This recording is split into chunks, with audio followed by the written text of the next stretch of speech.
And we are live. It's 5, 4, 3, 2, 1. It's showtime, baby. Let's get the party started. Happy Friday. Happy Friday. Come on in the house. You guys aren't new to this. We've been doing it since Monday night. So come on in the house. Drop below where you're tuning in from. We have a special treat tonight.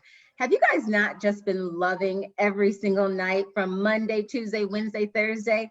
And here we are on Friday, where we are going to learn how to accomplish our goals systematically. You got to have systems. If you don't have systems in place, you're in trouble. But it ain't no need for me to talk about it, because we have a special guest here with Janetta and myself, who is going to tear the house down. So again, if you are on, drop a one if you can hear us loud and clear. I have to make sure I'm not talking to myself. So go ahead and drop a one if you can hear us loud and clear. Again, tell us where you're, we would love to know where you're from and where you're tuning in from. Please note that you have tuned in on this Friday night to the Imaginary Glass Ceiling, and the Imaginary Glass Ceiling presents The Rise of the Phoenix. And as you know, we have been stuck in the house for 40 plus days. And during this time, many of us have had some trials and some of us have had some absolute triumphs.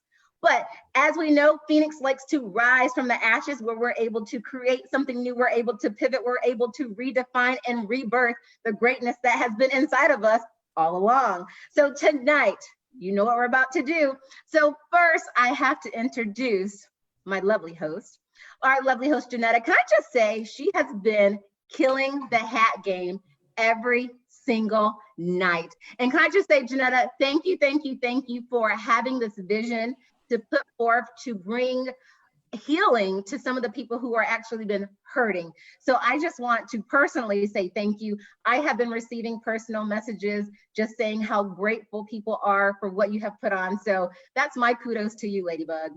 Oh, thank you. Without you, I couldn't do it. I couldn't do it without you. And so I just have to let you guys know a little bit about Miss Janetta. And so Miss Janetta Collier is a mindset transformation and business strategist. She's a certified master NLP life coach, a speaker, philanthropist, a published author, a real estate, it says expert, I like to say mogul, as well as a real estate advisor and consultant. She's a community advocate, a creative and executive producer, and a host of her very own radio and podcast show, The Best You 365, which comes on every Wednesday morning at 7 a.m. Central Time. So if you're not tuning in, you've been hiding under a rock. So if you're not tuning in, be sure to tune in next Wednesday. I am your lovely co-host, Dr. Kenneth Thigpen, also known as Dr. K, CEO and founder of Rise Women's Network. And of course, we have our very special guest, Mr. Robert Collier. And so Mr. Robert Collier is an entrepreneur, TEDx speaker, and a high performance coach who helped over 100 entrepreneurs and top performers to accelerate their success in business. As an entrepreneur, Robert is the founder of Entrepreneurs Dinner, which is invite-only curated event that helps entrepreneurs to gain clarity, fulfill their vision, meet 1 to 2 life-changing mentors per quarter, and develop long-term partnerships to reach their financial goals even faster. As a speaker, Robert has shared the same platform as former President Bill Clinton, Tony Robbins, and billionaire Richard Branson. Robert's TEDx talk, entitled "Why Are Billion-Dollar Brands Chasing Intimacy?" shares a surprising secret used by the world's biggest brands like Apple, Beyonce, you know I had to do it, and Google, to become the #1 choice in the industry, in a way to help you do the same. And his talk has since been featured by TEDx on the website. As a performance coach, Robert helps entrepreneurs and professionals to accomplish their most important goals systematically. He has taught his strategies for increasing performers for both individuals and high-performing teams at places such as Microsoft in the city of Dallas. Robert's systems has been reasonable for helping to coach his private clients from $0 to $20,000 per month. Did you hear me? Per month, inside of just 4 months. Experience more peace and energy throughout each day and develop long-term consistency of action and accountability to achieve their most important goals in business and in life.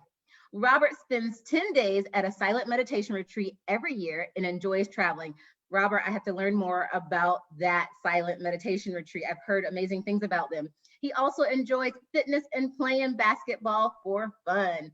Robert is an innovator with the ability to combine commerce with compassion and develop long-lasting changes in the lives of those he serves.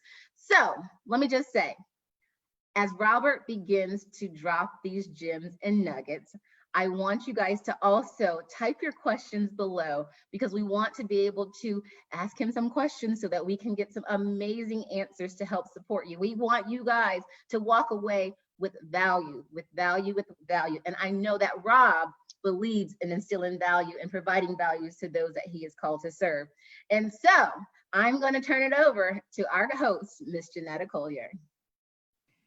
Hey, hey, hey, you guys know I'm beaming. I'm smiling. I'm just chinning and grinning. That's my baby. That's my baby. So I'm going to try to pull back. Okay? Hope I don't say anything to embarrass you, Rob, but you know, hey.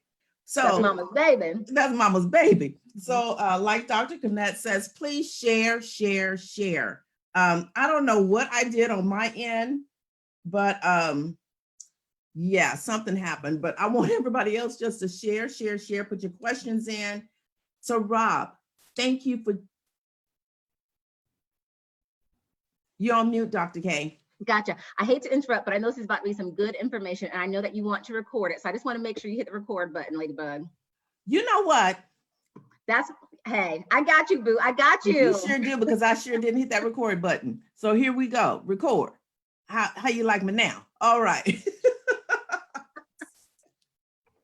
So you're right, I didn't. So I just really want, again, everyone to share, share, share, because I know this young man, and I know he's getting ready to drop some knowledge.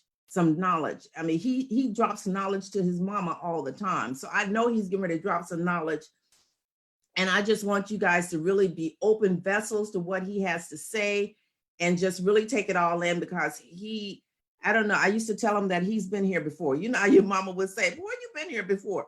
He's been here before. He's been here before. So just share, share, share. So Rob, when I asked you to be a part of this platform, the Rise of the Phoenix, why did you say yes, and what was your thought?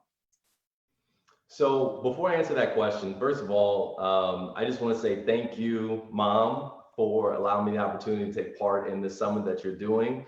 And if you guys are watching this right now, I know you see how my mom is looking. Go ahead and smash the love button, get some likes for how she looks right now, because she needs some not only appreciation, but acknowledgement about how good she looks. So thank you.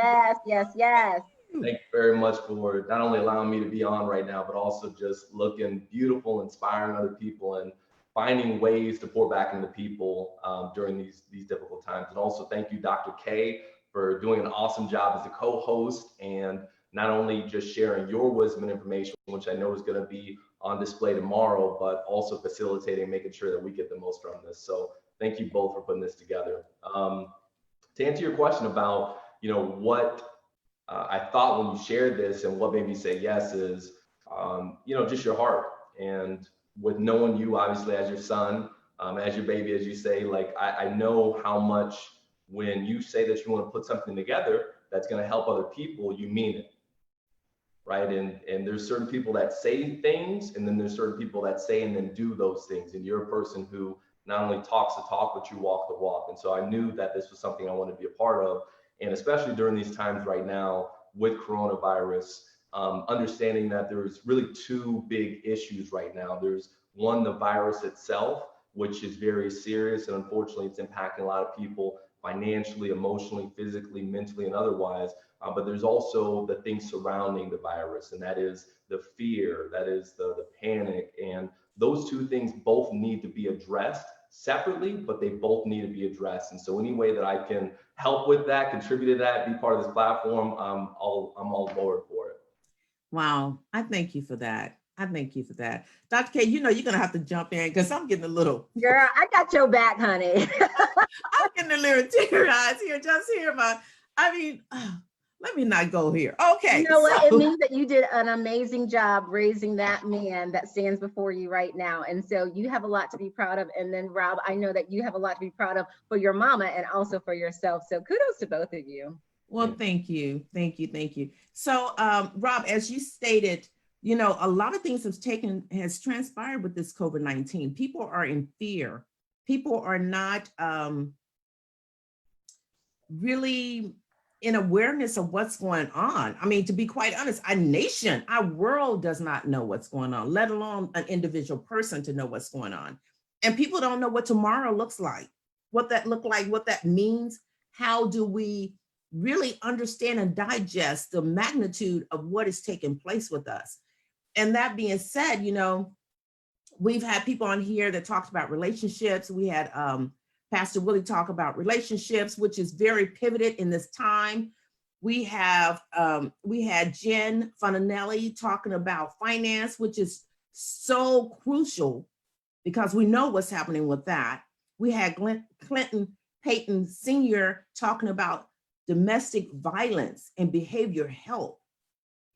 I mean, it's so much taking place. And then we had Master Coach LaKendra Smalley talking about self-love and self-care. So for you to come here and speak on discipline and performance and just really wrap this big package in a nice, tight, neat, beautiful bow, it's extraordinary. It's extraordinary not only for us who's online and hearing what you're gonna say, but it's extraordinary for people because everyone has questions. A few people have answers, but who has the correct answers? Do we really know that? And then you may have the answers, but if you don't have the steps to give to people in this time of need, all the answers you give may not make sense. So I really appreciate you being here just to tie this all up in a bow and just really let us in on what we need to do to step out. Because as we know, the doors are going to be open and we're going to have to step out in this big, scary world. So we're going to have to, we're going to need guidance in this. So I'm going to push it over to you unless Dr. K has anything that she wants to add, and just let's do this. Let's do this. Yeah, let's do the daggone thing. Go ahead, Rob. All right, cool. So first, I just, again, not only want to thank you, but also acknowledge the previous speakers from Dr. Peterson to Jen, who I know is awesome with the financial advice that she provided, Clinton, LaKendra, and then now being honored to, just have the opportunity to share some things as well. And what you said is right. I mean, there's no shortage of people that are willing to give advice, but there's a select few from whom we should take advice. And those two things are not the same. And so my commitment, my honor to any of those who are watching right now is that I'm not going to share with you anything that I either haven't done myself, am not doing, or am not committed to doing for myself and for those I love. One of the things that I hold in high integrity is just being a person who not only speaks on only what you know, in other words, don't speak on what you don't know. So you won't hear me speculating a whole lot. I'll just be speaking about the things that I do know. But another thing that's really important is this opportunity for us to be able to support and help each other out. So before I dig in and kind of talk a little bit, one of the things that I definitely want for the people who are watching right now is if you have questions, things that are coming to mind, feel free to drop those in the comments. I know Dr. K and Janetta, my mom, are going to be assisting us in making sure those questions get answered, as you guys both said. Providing value is the most important thing right now. And then also, if there's people that you're thinking about as I'm speaking, people that you feel that should be listening in or should be benefiting from the things that we're talking about, I want you to go ahead and tag them as well, so that they have an opportunity to listen and to benefit, and even perhaps to share their own questions and advice as well. So with that being said, one thing I'd love to do is just kind of share a little bit of context about me and who I am, maybe a little bit about my story. I am the byproduct of grace and just difficulty, right? And what I mean by that is, like you, there are times where I've been just so fortunate, so great, so gracious towards the experiences and things that have happened in my life. And then also there are times where, we've experienced difficulty, times where there was a lot of uncertainty, not too dissimilar to what there is now. I'll give you an example. So one of the great things that I have the fortune of is being brought up in a two-parent household. My mom, who is amazing, and you guys all know that from watching these. But having both my mom and my dad, there's a lot of people that look like me who don't have that good fortune. So being raised in that sort of household was a benefit for me. Also, for example, being born in the United States. If you're watching this and you've been born inside the United States, that's an incredible lottery gift right there. That's a ticket that a lot of people throughout the world don't have, who are in places where healthcare and opportunities are sparse and maybe even not existent. So those are some of the great things that have happened for me. And with that being said, like even, I remember being in second grade, and the teachers, the principals, the educators, they thought I was slower. They thought that I didn't have the intelligence to keep up with my peers, and they actually wanted to drop me back 2 grades. I'm fortunate that my mom, my dad, they decided to say no. And within that 2-year period of time, I received not only the education I required, but also the attention that helped and supported me. And just 2 years after that, those same teachers wanted to bump me up 2 grades, right? And so that idea of understanding that we need not only the basics, the necessities, the education, but also the appropriate attention in order for us to be cultivated. I'm the byproduct of, at one point, being fortunate to run across a man named Kevin Mohat, who was my instructor for Taekwondo. Whereas before, when I was younger, I was, at times undisciplined. I had all this energy, I had all this excitement, I had all these things that I wanted to do for myself, but I lacked the discipline that was going to enable me to get there. And I was fortunate that I ran across Kevin Mohat, which he was a 5th degree black belt. For those of you who don't know how significant that is, there's not very many of those in the entire world. And he was there and came across my family and took a liking to me. And within a few short years, by the age of 11 years old, I became a black belt in Taekwondo. And that's something that I still have access to, the love and appreciation for martial arts, but also the discipline that I learned as a result of that carries with me today. And I'm also the byproduct of understanding the challenges that we face uniquely as individuals. I'm fortunate that my parents, they got me this cool Ford Mustang GT convertible, right? This white on white, beautiful car, beautiful first car. It's a sports car, 4.6 liter engine, leather interior with the tan seats, the white drop top, just smoking. And then also understanding that the first time that I was driving through my neighborhood, I was pulled over by a cop. And that same cop told me not to follow the typical instructions that most of my peers at that time would have, but he actually asked me to get out of the car and put my hands on the top of the car, not understanding that that was my car and the attention that brought as well. And so there's a lot of challenges that you and I face and that we grow up in. And I want to tell you just 2 quick stories about challenges that became opportunities. And one of the things that you'll hear from me speaking and sharing with you is that challenges should be viewed as opportunities. Those are one and the same. The obstacles that we encounter are really opportunities for us to thrive. But one story that I want to share with you really quickly is a few years ago. The challenge that I had was, again, that I wanted to do more. Probably like you, I felt like I knew that I had the potential to do some great things, but I wasn't seeing them done at the pace that I wanted them to be done. And so I made a decision that year as a result of some things that happened, which I wasn't proud of.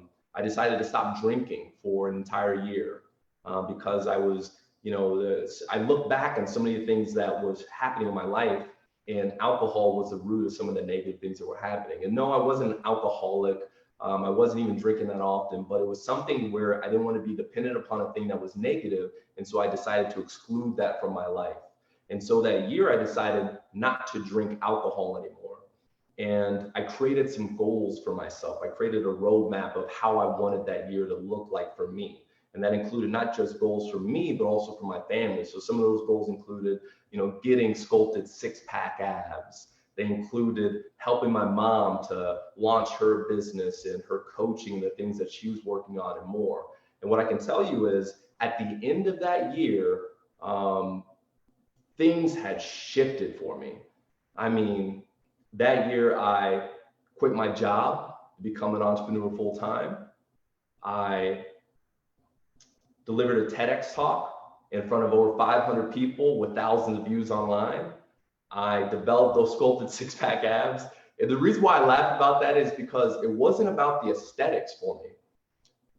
It was really, have you ever thought about how, like, if you could just do one thing, one milestone, that it would be the domino for all these other milestones and things that you want to achieve? Well, for me, that's what developing the sculpted six-pack abs was for me. It was this idea, this symbol that I knew that if I could change this, if I could change the way that this looked, then I could do the same thing out there. Meaning if I could change myself within, then I could do the same thing without. Does that make sense? And so I had that, and I got that, and I realized that that was now a symbol for the things that I could create. I hosted 4 events for my business, Entrepreneurs Dinner, including one on a private 75-foot catamaran yacht. I helped my mom to launch her events and coaching business, and I earned $1,000 for 1 hour of my time for the first time in my life, but certainly not the last. And at the end of that, I realized that the reason why I was able to do these things is because I had discipline. I had discipline in terms of the things that were most important to me as a result of getting rid of the things that weren't, right? So here's something I want to share with you is there's 2 pains in life. There's the pain of discipline, and then there's the pain of regret. Now, the pain of discipline is temporary. It's this pain that you go through because you realize that you're working towards something greater, but the pain of regret is one that sticks with you. And so I want to share with you that the pain of discipline is one in which you're going to be more satisfied with yourself and more satisfied with the things that you're creating and whatnot for yourself. But that pain of regret is something that stays with you. But at the end of that year, I still realized that there were so many things that I still wanted to accomplish, and yet I wasn't fulfilling my potential yet. You know, like I was kind of feeling like I was just getting started. Like I did all these really cool things, but I knew that my life still wasn't in sync with the way that I wanted to live. And so the second story that I want to share with you is really about sort of taking a leap, and that leap of faith, and really as an entrepreneur, because I'm an entrepreneur, so that's perspective that I provide. But after that year happened, I realized that while those things were good, they were positive, I still felt this feeling of emptiness. And the reason for that was because I realized that I was doing something, I was in a job that, while I was very fortunate, right? I talk about that grace. I was very fortunate to have that job. I was earning a good amount of money. I was working remote from home. This was years back. I was having 6 weeks of vacation. And don't get me wrong, I earned those things, but I was grateful to have that opportunity to do those. But also at the same time, I realized that it wasn't my calling. And there's a difference between your profession and your calling, right? The difference between your job and your vocation. And I realized that I wasn't in my vocation. I wasn't in my calling. And so I had the good fortune of having a friend of mine, and he took me through this exercise. And this is something that I want, if you're listening right now, I want you to file this away in your mind as well as an exercise that you can do. And the exercise was this. He had me to stand just like I am right now and really just kind of close my eyes. And he wanted me to imagine myself at 80 years old, and the decision that I needed to make, ask myself what that 80-year-old version of Rob would say. And for me, it was this decision whether or not I wanted to quit my job or stay with it. And so I closed my eyes. I was imagining myself at 80 years old. And when I looked at myself as the person who had not quit his job, I began tearing up. I began crying because I realized that I didn't have the faith in myself that I could do the thing that I really wanted to do. I realized that I wasn't willing to risk not knowing and the things that were meant for me in the future because of not having a plan or not knowing exactly what I was going to do moving forward. And I literally began, tearing up and crying. But then I asked myself that question, should I quit my job, to the one who had done it, that 8-year-old version of me that had quit his job? And the only question that he asked me back was, why didn't you do it sooner? And for me, as scary as it was, because I didn't have a plan, the decision had been made. Now, the next year was very challenging. I mean, from getting into debt to not being sure what was going to happen, all the way to a point where I literally had $90 in my bank account at one point. And I didn't know what was going to, actually, you know what, here's what's funny. I had $90 in my bank account, but I had two bank accounts. One had a negative 120 balance and the other had a positive 120 balance. So I had a net zero, right? And the reason why I say 90 is because I ended up spending $30 that day to go down to another area of Dallas, and I live in Dallas, Texas. And so I had $90 in my bank account, not knowing what was going to happen. But with my back against the wall in a time of uncertainty, I decided that I was going to, again, take that leap of faith. And what I did was I offered a product and a service, packaging the things that I knew. And again, having that level of integrity and commitment, I knew that I could help somebody else.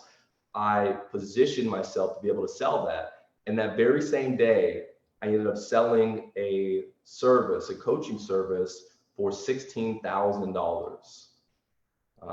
And for me, that had been the biggest sell of my entire life. $16,000 in that very same, the next 24 hours, I ended up collecting $6,000.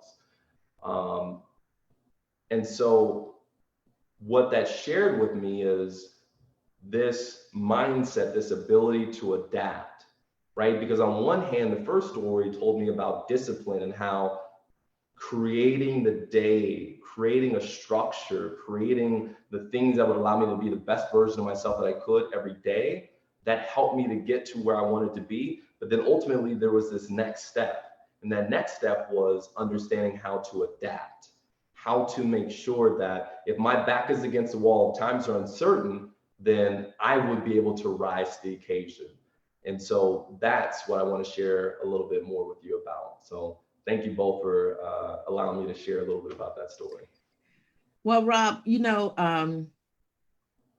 I really admire that about you, because you've always been the person that I knew and know to always step out on faith, level yourself up.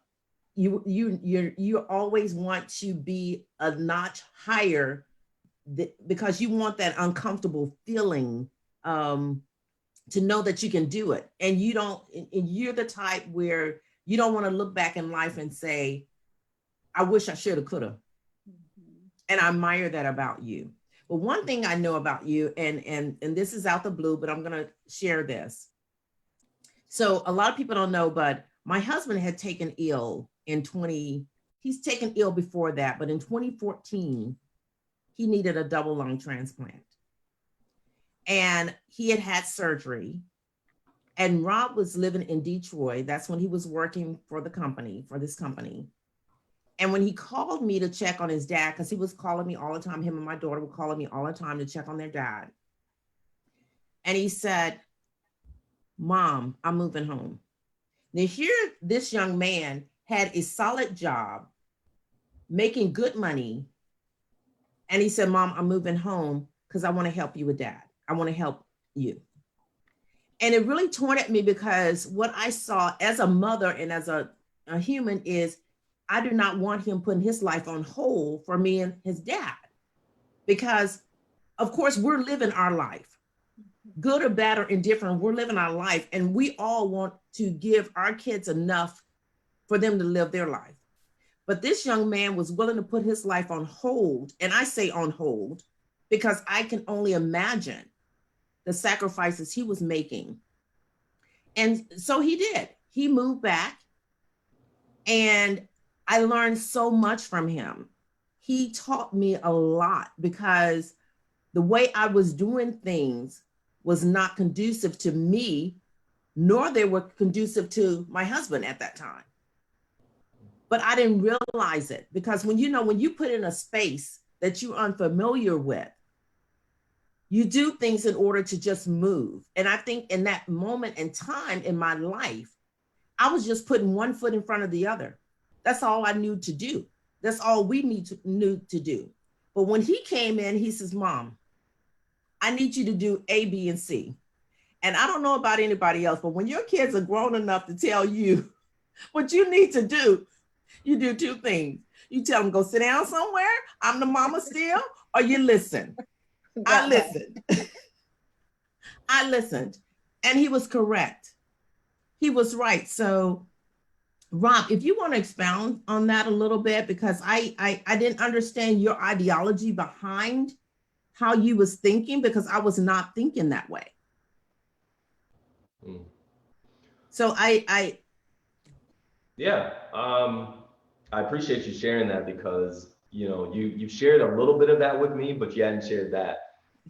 So I appreciate you saying that. And I can tell you that, the decision for me to come back home was rooted in one main thing, and that was, being on the phone with you. And I know Dad's gonna watch this, so Dad, I hope I'm not, throwing any shade at you or anything like that. Don't throw any shade. Don't throw shade.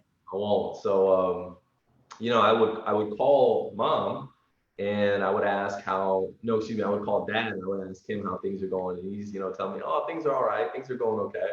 And then I would call her right after, and she was like, things are not all right, and she did a great job of working to insulate her children, both me and my sister, from what was happening with Dad. And she did her best. Both of them did their best to take that on themselves.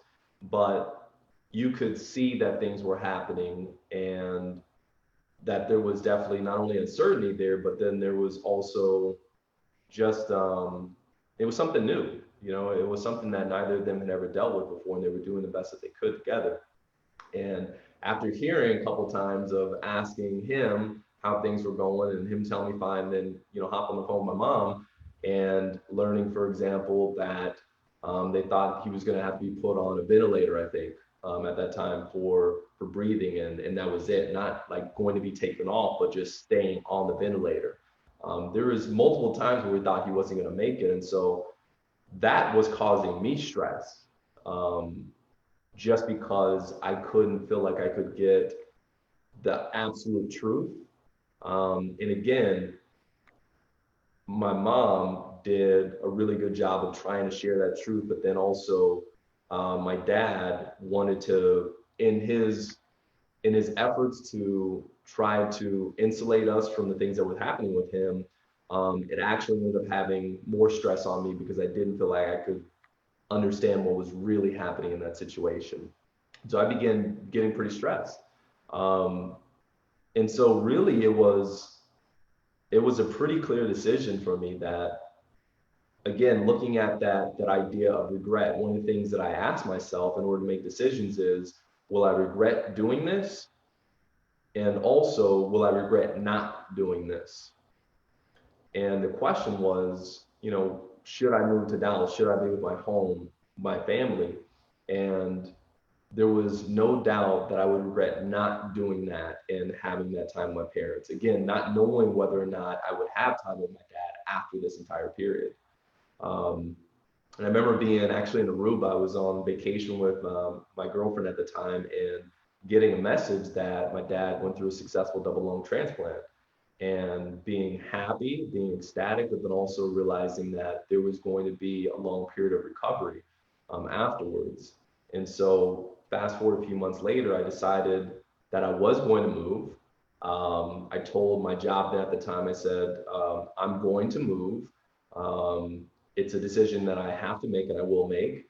And if we can work this out, I would love to. If not, I completely understand. I'm fortunate. This is grace.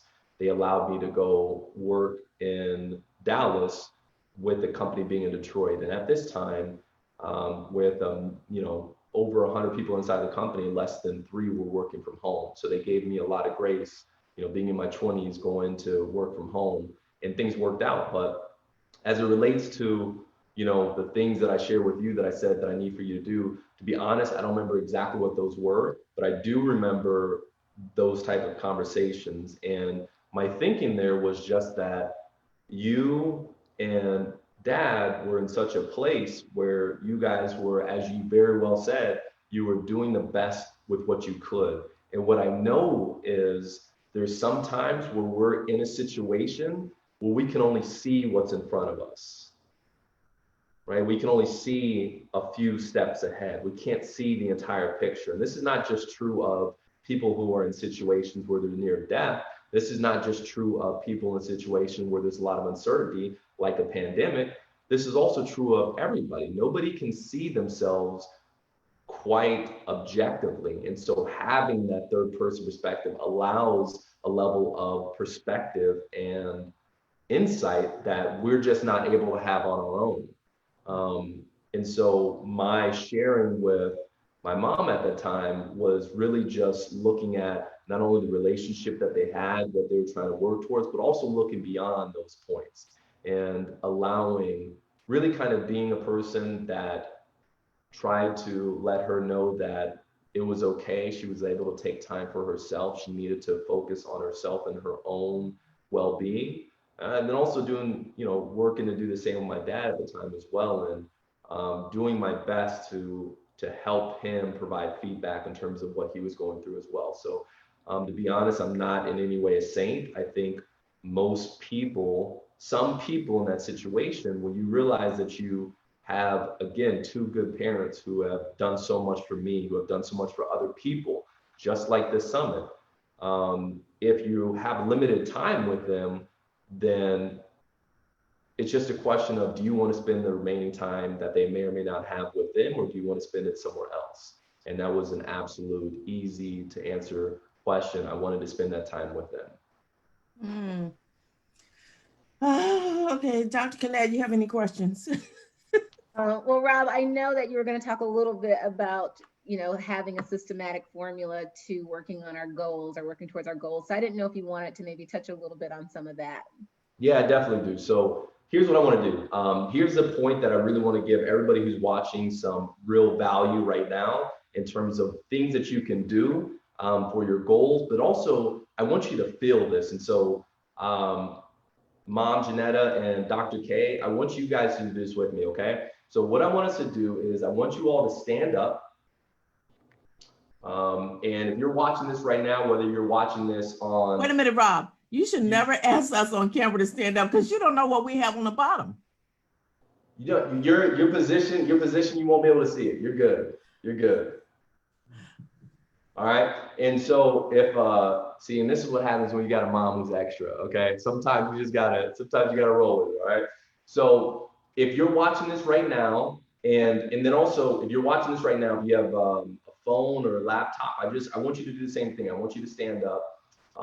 And what I want you to do is I want to take us through an exercise where I can share and show with you. And by the way, if you have a camera or laptop, I want you to put it down somewhere where it's stable, because the exercise that we're going to do right now is going to require that you have your arms free. And so if you need to step back a little bit or move anything back so that you can see yourself or whatever the case may be, you can do that. And if you don't have that situation, if you're just watching, you should be fine the way you are. And so what I want to do right now is I want to take you through this exercise to show you what's possible. So here's what I want you to do.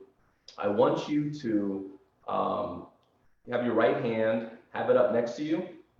And I want you to pull your right hand straight up with your index finger pointed outward, like almost like you're pointing the sign.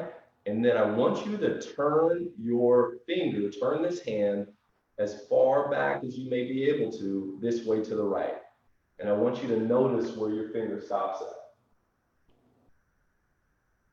at. Okay?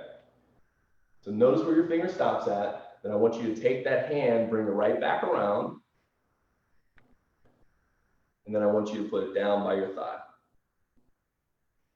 Now, what I want you to do right now is I want you to close your eyes. Again, if you're watching this, I want you to close your eyes. And I want you to, in your mind, not actually doing this, your hands are by your side. I want you in your mind to imagine yourself putting your right hand up and putting it forward just in that index finger, just like we did before, straight forward. Then I want you to imagine turning your arm, turning yourself in such a way that you're going back to where you were and now just a little bit beyond. I want you to see and feel what that's like.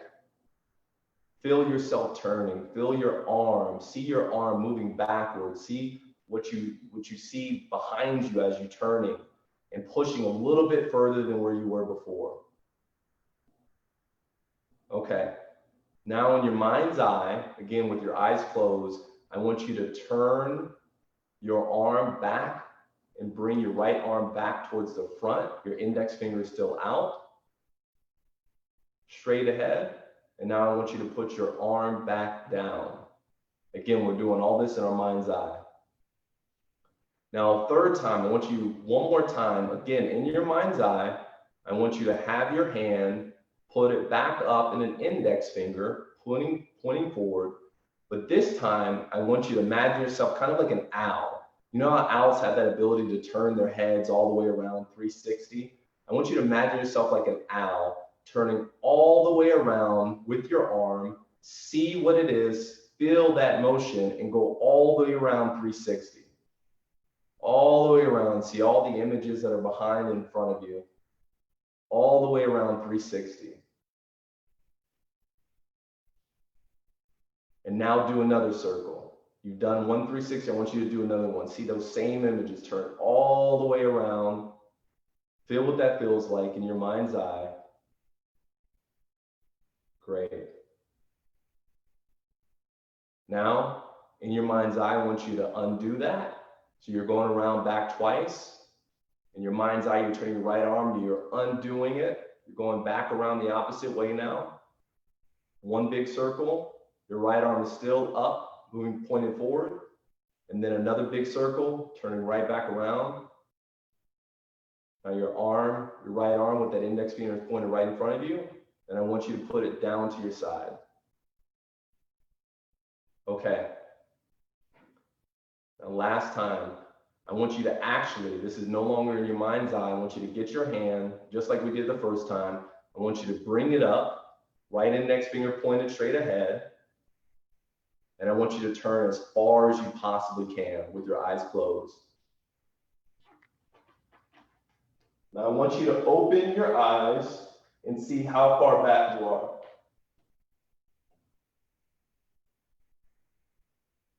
Okay, now bring your arms back forward and put it back down. Now, how many of you, and Janetta and Dr. K, you both are on with me, was your arm, the way that you pointed, was it further back than the first time? Did you go further? The second time I went much further. Yeah, absolutely. Yeah, the second time my arm was much further. Yeah. And what I want you to know about that is that the average person usually goes about 25% further that second time than they do the first time. And the reason why that's important is because when you see the result in your mind first, you're able to achieve much more. Now, there's a knowing in psychology that says this: you can't outperform your self-image. So the same way that you thought the first time you were going around, you was going as far back as you possibly could. And then when we did it the second time, you went at least 25% further. The reason for that is because you saw in your mind's eye first the ability for you to go much further that second time. And what I want you to ask yourself is, what would be true for you, for your life, for your career, for your success, if the same thing that was true in that exercise were true for your life? What would that mean for you, that if you could now take that same ability to go from where you were all the way to what's really possible? What would that mean? How would your life change? How would it be different? What differences would you experience? And so that's the first thing that I want to share with you, is that you can't outperform your self-image. But in order for you to go from a higher level of performance, you actually need to increase your self-image. And I'll talk to you a little bit about what that means as well. But real quickly, I want to check in both with the host and the co-host, but also the people that are online right now. If you're online and you're watching this, and that was something new, something different, you understood what it is that I was saying, go ahead and give a like, go ahead and push the heart button, because I really want to get feedback and understand if that was something that was valuable for you. And if you understand how that simple exercise that you just went through, if applied to your life, can also help you to have bigger performance, better outcomes, and more success by 25% or more almost immediately. Yeah, and Rob, people are saying that, you can't outperform your self-image. This is great stuff. Significantly further the second time they were able to move their arm. This is always a great exercise. People are like, woo, honey child, this is fabulous. So we're getting a little bit of everything. All right, cool. So there's a couple things else that I want to share, Dr. K and Mom.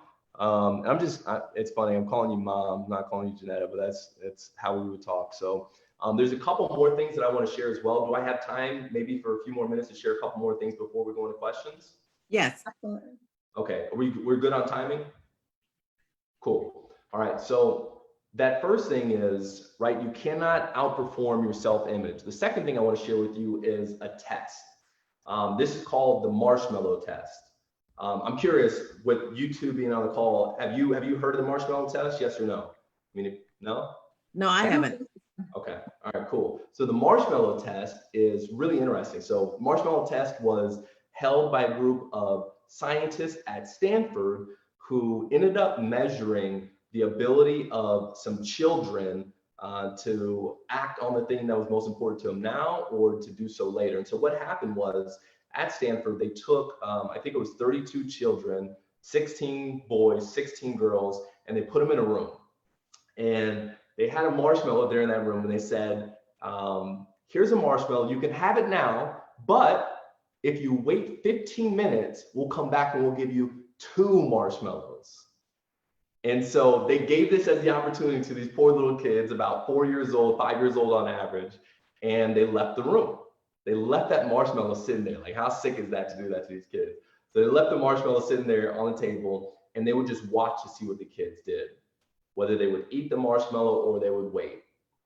Well, it turns out the majority of the kids ate the marshmallow. They couldn't wait, right? Like, they saw the marshmallow there, they ate it.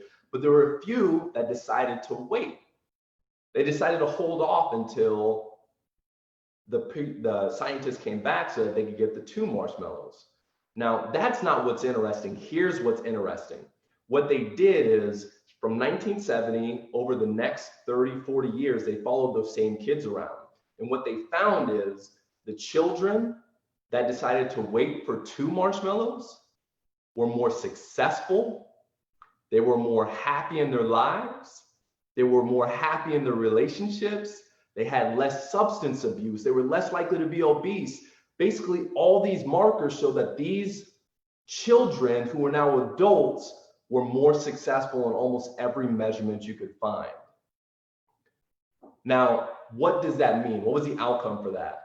Well, the scientists decided that what that meant was that if someone could delay gratification until later, if they could push aside the thing that was appealing and appetizing right now in favor of the thing that was better for them later, that was the #1 measurement of whether somebody was going to be successful or not.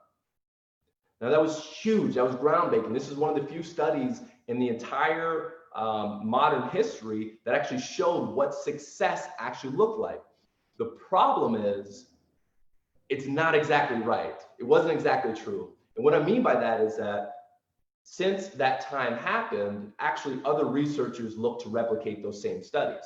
And what they found is it wasn't just delaying gratification. That was a big piece of it. But when they brought in other students, other children, people of color, people who were socially, disadvantaged economically, they brought in different scientists who were actually doing the studies instead of the 2 men. What they found is the foundation that those people had, the children had, was also very important. Meaning if they had a home where they didn't have to worry about surviving on a day in, day out basis, that was going to make them more successful. What they found is that if they had a home where they had loved ones and they felt loved and they didn't feel like they were in a scarcity mindset, that made them more successful. If they had homes where the parents were more educated and together, that made them more successful. So what does this mean for you? What it means is, one, if you can delay gratification, you're going to be more successful. And by the way, how do you delay gratification? With discipline, right? But then also, if you have a strong foundation, meaning your home life, the things that you're doing for yourself, you're going to be more successful. In other words, if you're more disciplined, right? When I talked about earlier, the pain of discipline versus the pain of regret, this is a key example of this. If you're more disciplined, but then also you have a good foundation, you're more likely to be successful. So that's the second story that I want to share with you, or the second example that I want to share with you. And the last one, real quick, is the formula for excellence. Now, I'm the type of person that you can't just tell me an opinion. Don't come to me with, I mean, you can tell me an opinion, but I'm not going to take it to the bank. I'm not cashing opinion checks. I'm looking for facts. And so when someone shares with me something, I'm going to look it up. And one of the things that really stuck out to me was this quote by Aristotle, right? And so I love digging into science and the books and all these sort of things. And Aristotle said that excellence is not merely an act, but a habit. And that's so popular. It's such a popular saying, but it really struck me that when he says it's not an act, but a habit, well, what does it exactly mean? Like, how do we develop the habit of excellence? We know it's a habit, cool, but how do we develop the habit of excellence? And that pointed me to an interesting question. Is there a formula for excellence? Is there a repeatable step for excellence? And I found out that there actually is. There's a formula for excellence. Would you like to know what that formula is? Absolutely. Of course, right? And so the formula for excellence is purpose plus mastery plus accountability equals excellence. And I want to real quickly break that down for you, what that means. Your purpose, what purpose means is going after a goal, going after something that is bigger than yourself. Now there's levels of purpose. One person's purpose may be to be the richest person that they can be. That's actually the lowest level of purpose that you can have. The highest level of purpose is finding something that's greater than yourself that you can commit your life to. That's purpose. Then mastery. What does mastery mean? Mastery means not just being okay at something, being mediocre, and not just being good, but being great and incredible at a thing, right? So there's this idea of this 10,000 hour rule. And real quickly, what that means is it usually takes about 10,000 hours for someone to become great at any one thing.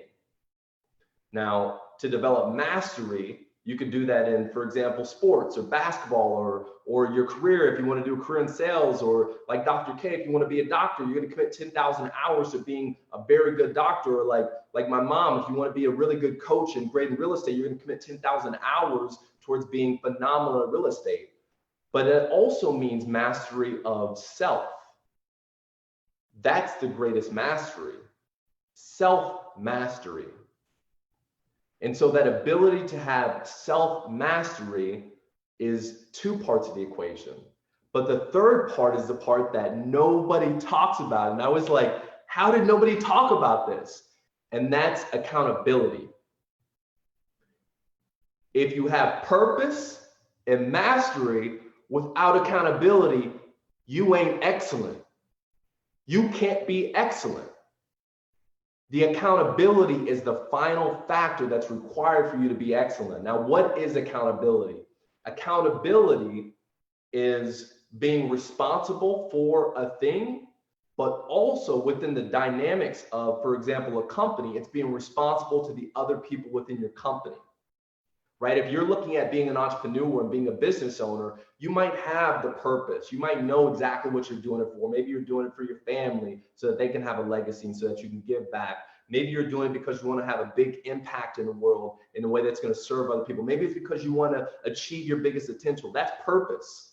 Maybe it's mastery. You got that square. If you're good, you know how to get clients, you know how to market, you know how to develop the operations in such a way that it's signed, sealed, and delivered. You have your finances on point. Maybe you have those two, but are you accountable? Because let me tell you, if you're not accountable, then you're not going to be excellent. And that accountability piece is what I found to be the most surprising that nobody talked about, but also that begat the opportunity for me to serve other people and to help them in the coaching and the things that I do by adding not just the purpose, not just the mastery, but also that third piece of accountability. And if there's one thing that I want you to take away from our entire conversation today is ask yourself, am I being accountable, and who am I being accountable to? And if the answer for that is no and no one but myself, you got a problem.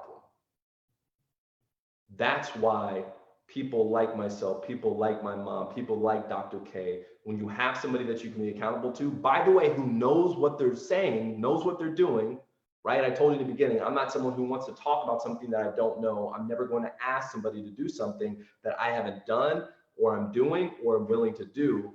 Then you want to find someone who you can be accountable that follows all three of those things. And so those are three things that I want to share with you from the very top of you can't outperform your self-image. The second thing, I'm forgetting what the second thing was now. What was the second thing? The second thing, the marshmallow test, delayed gratification. So discipline and also the foundation. And then the third thing being making sure that you have all three of those: purpose, mastery, and accountability. Take that with you. Understand and look at your own business, your life, your relationships, see where you do or don't have those things. And if you're missing them, guess what? Find someone that can support you with this. Find someone that can help you in these areas. And just like when we did that exercise earlier, you will see an increase that is insane in your life and allows you to have more goals being accomplished in a systematic way. Yes, Hunty, yes. Rob, I mean, you brought the game. You brought the game, boo. You brought the game. That's my son. That's my son. So wow. This has been very informative. You have dropped some nuggets. You dropped some boulders. You threw some rocks. You brought the game. So I'm telling you, wow. So thank you. Thank you for bringing your discipline. Thank you for bringing your knowledge. Thank you for just putting it all out on the table for us, because I do know for a fact you are a disciplined young man, to the point that sometimes I call you anal. Go ahead. But you're disciplined. But one thing I would like to say is I appreciate you. I appreciate you for stepping outside of yourself. And I appreciate you for being who you are. And I appreciate you for honoring me, not as your mother, but as another professional in the entrepreneur game. And I appreciate you for helping me along the way as well, because I like to say they say it takes a village to raise a family or kids, but it takes a village in the entrepreneur realm. Yeah. I mean, we have to stick together. We have to help each other. And we have done that. Dr. K has been there for me. Everybody that's been on this panel this week has poured into me, from Pastor Peterson to Clinton. I've talked to him. I just met him, but I talked to him briefly and he poured into me. From LaKendra, from Jen, and yourself. I mean, so we as entrepreneurs, we have to continue to uplift each other and help each other along the path. So I'm just going to sit back in the cup now because I can go on and on about my son and let Dr. K take it away. Yes, before we take it to the house, Rob, there were a few questions that came in, and I would love if you have a little bit of time just to see if you can answer a few of those. Is that okay? Absolutely. Yeah, let's answer as many as we can. Yes, awesome sauce. So the lovely and master coach LaKendra Smalley is in the house with us tonight, and she wants to know, she says, do you think that your level of discipline comes from your upbringing? Yeah, it's a great question, LaKendra. And you, as being a master coach, you know about discipline, right? This is something that you exercise in your life. And really going back to the exact example that I shared earlier in terms of the marshmallow test, we know that discipline does come from upbringing, right? So if you remember inside that example, the marshmallow test, they thought initially it was just delayed gratification. That was the one end all be all, as you would say, like the golden rainbow for someone to be successful. What they found is that if your environment wasn't in such a way that it was stable, you had that good foundation that you needed to in order to be comfortable with yourself, comfortable with your parents, comfortable in your life, you weren't in a survival state, then that impacted your ability to be disciplined. And so you're absolutely right in asking that question. I think it's a great question. And yes, your upbringing does impact your discipline. Now, with that being said, I would be remiss and I wouldn't be being honest with you or myself, and I'm not going to be dishonest with myself. Just because somebody may have grown up in a place where they lacked discipline or they weren't being supported in such a way, that's not an excuse. You are responsible for your life. And so the past is the past, and the present is what's going to dictate the future. And so what that means is if you recognize that you are someone who lacks discipline and you understand the importance of discipline, then you need to begin instilling discipline into your life. Now, you may ask me, how can you do that? Good question. There are different ways that you can instill discipline. It could be, for example, fasting perhaps one day a week. You know, that's something that enables you to give your organs a rest. It enables you to do something called autophagy, which is when good cells are eating bad cells. There's a lot of benefits towards fasting. And it doesn't have to be the full day. Perhaps it can be just up until the evening. But that's just one example. Another example, and things that I work with my clients on, is waking up at the same time every day. Now, you might ask me, why is that important to wake up at the same time every day? Well, it's important because you have what are called circadian rhythms. And that's just basically a fancy way of saying there's certain ways that your body is used to waking up and going to sleep at, that if you align with that, you're actually going to have more energy, more vitality, and greater health. Which also means that if you're someone like me who's an entrepreneur, or you're entrepreneurial, or you want to even be a better performer in the things that you're doing, that's also going to allow you to have more focus on the things that are most important for you. It's going to allow you to have more peace because you're now not having to make a decision about what time you're going to wake up. You're not rolling over in the bed and hitting the alarm clock snooze button once, twice, 3 times every morning. And you're also going to give yourself more structure. And so something as simple as waking up at the same time every day is a great habit to develop discipline. So is making sure, for example, that you have time for meditation or mindfulness or prayer in the morning. Here's something I want to share with you. How you spend your first hour of every day is going to impact your entire day. That first 60 minutes, if you're not doing something that's helping your mind, helping your body, helping your spirit, helping you emotionally, then you're missing out on a crucial element that's going to drive not only your day, but your year to be the best year that you can possibly have.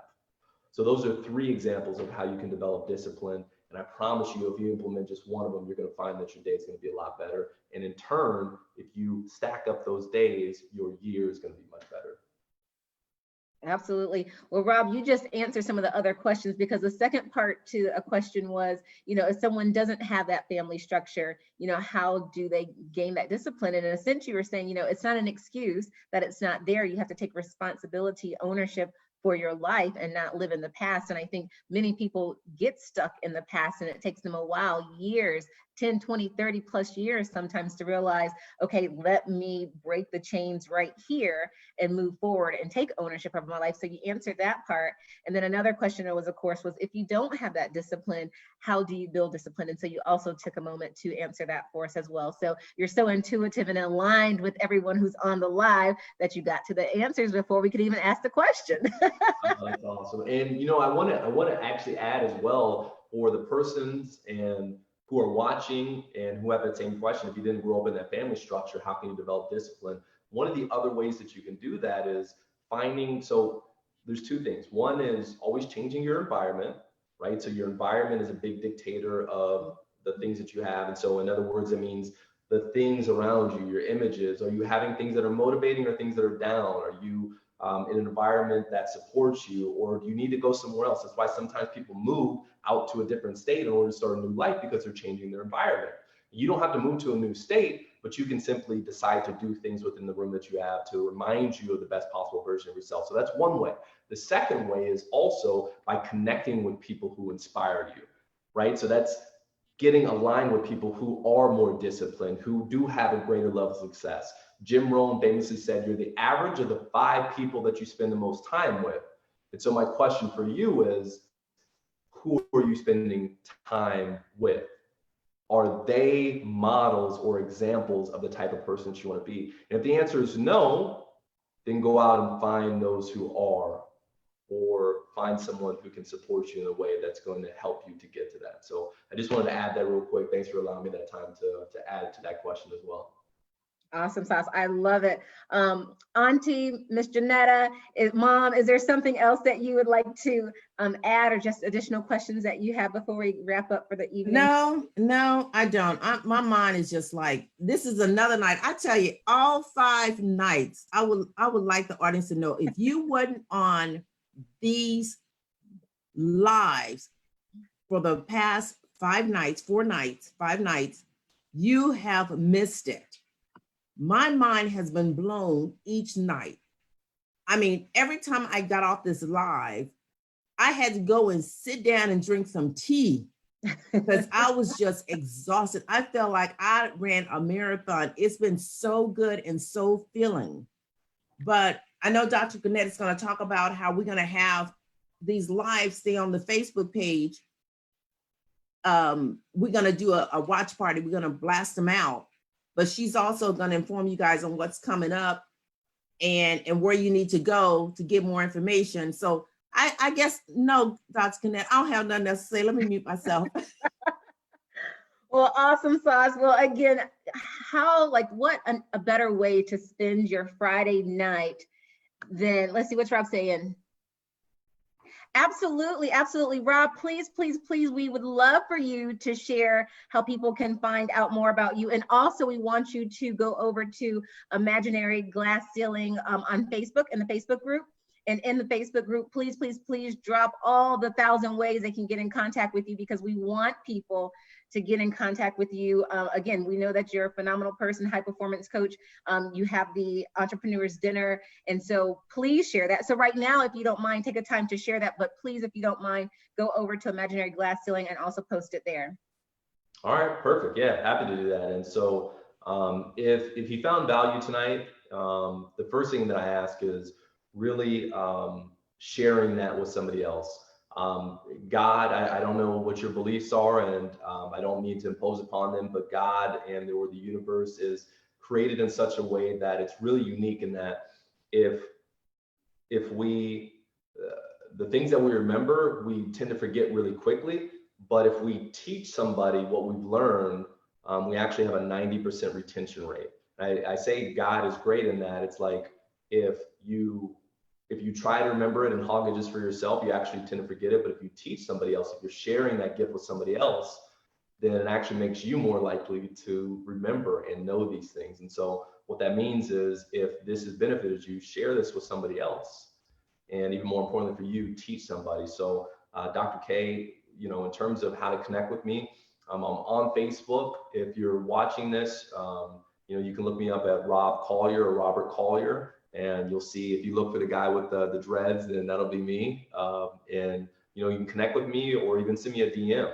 I love working with individuals who want more for themselves. I love working with people who want to accomplish their most important goal systematically and have a real desire for achieving their purpose, to have some level of not only accountability, but the things that they're looking at doing ultimately as well. So that's the one I'll share. Is you connect with me on Facebook and just send me a DM. You're more than welcome to, or you're welcome to watch my TED Talk, and I'll share that with you, of course, on the Imaginary Glass Ceilings. But it's if you look up Robert Collier TEDx, or if you look up Why Our $1 Billion Brand Chasing Intimacy, you can watch the TED Talk, and I hope that to share more value with you as well. Awesome, awesome, awesome. Thank you again. I hope you guys hung on to every single word that Rob said. If not every last word, at least one word, or those formulas, the formulas that he taught in regards to purpose plus mastery plus accountability. You cannot leave out accountability leads to excellence. And many times individuals will talk about, I'm striving for excellence, I'm striving for excellence. And like Rob said, they're missing that key ingredient of accountability. And again, another reason why I just love Janetta is because we hold each other accountable. And we ain't always nice about it. It's like, girlfriend, what you do? Oh, you didn't do that? Oh, really? And so it's like, oh man, like when she called me back, I'm gonna tell her, yes, I did it. And so it's a different atmosphere and a feel when someone really does hold you accountable. So, I love you, girl. So happy Friday again. I hope you guys have an absolutely fabulous night. Again, please go over to Imaginary Glass Ceiling on Facebook. We're going to find out more about all of our speakers, including Mr. Rob, who just shared all of his contact information. He's also going to post his TED Talk so that you guys can find it there. Tomorrow is Saturday. I know you guys know that. I like to call it Strategizing Saturday. So every Saturday I have a strategy. I mean, I have it throughout the week, but Saturdays for me are more important because I still work in corporate America and I'm an entrepreneur. It doesn't always have to be an or. And I'm an entrepreneur. And so Strategizing Saturdays for me is absolutely amazing. But what we're going to have is Janetta's going to turn the tables on me. She kind of came up with this last minute about turning the tables, but we're going to kind of share in an interview together. We really want to talk about, what happened for us during this COVID process, what we learned about ourselves, what we learned about our businesses. I might share a little bit about our mental well-being as a psychologist, as I think it's super, super important that we have a healthy and a happy well-being. So we're going to talk a little bit about that. And don't forget, because we've had some absolutely amazing, phenomenally powerful speakers all week long, we got to run it back. We got to run it back. So if you did miss it, you missed someone, we're going to be able to run those back. If you enjoyed it so much where you're like, you know what, I just got to watch it one more time, we're going to run those back for you as well. So you'll be able to see all of that. So tomorrow morning, it's not going to be 7 p.m. We're going to join you tomorrow at 9 a.m. Central Standard Time, 10 p.m. Eastern. So join us back here. Not the same time, but definitely the same place. My name is Dr. K. You have your lovely host, Ms. Janetta, with Imaginary Glass Ceiling, presenting to you Rise of the Phoenix. Rob, thank you so much again. And Janetta has one more thing. Yeah, I wanted to make sure the audience know, please go to Imaginary Glass Ceiling Facebook page. In that page, you can join the Rise of the Phoenix Summit 1. By joining the Rise of the Phoenix Summit 1, you will have access not only to all of these speakers, you can ask them questions, they will answer your questions, but we have something really great cooking for everyone. And we will announce it tomorrow. Like LaKendra yesterday said, put it all in a pot and stir it up and make a cake. We're making a huge cake that a person can jump out of. But you're not going to find out what it is unless you go over to Imaginary Glass Ceiling Facebook page and join the Rise of the Phoenix Summit 1. That's the only way you're going to find out. And like Dr. K said, tomorrow, her and I going to get online. We're going to knock it down. We're going to knock down some strategies for this COVID-19. She's a psychologist. I'm a mindset person. We're gonna make y'all go. Y'all gonna have to bring some Advils with you because we're gonna rock the house. But it's gonna be a fun rock, and we're just gonna have a good time. So I want to thank you guys. I want to say I am honored. I feel blessed that you guys, so many people, just just really, man, just thank you. Thank you. Thank you. That's it. We love you and good night. See you tomorrow. Bye.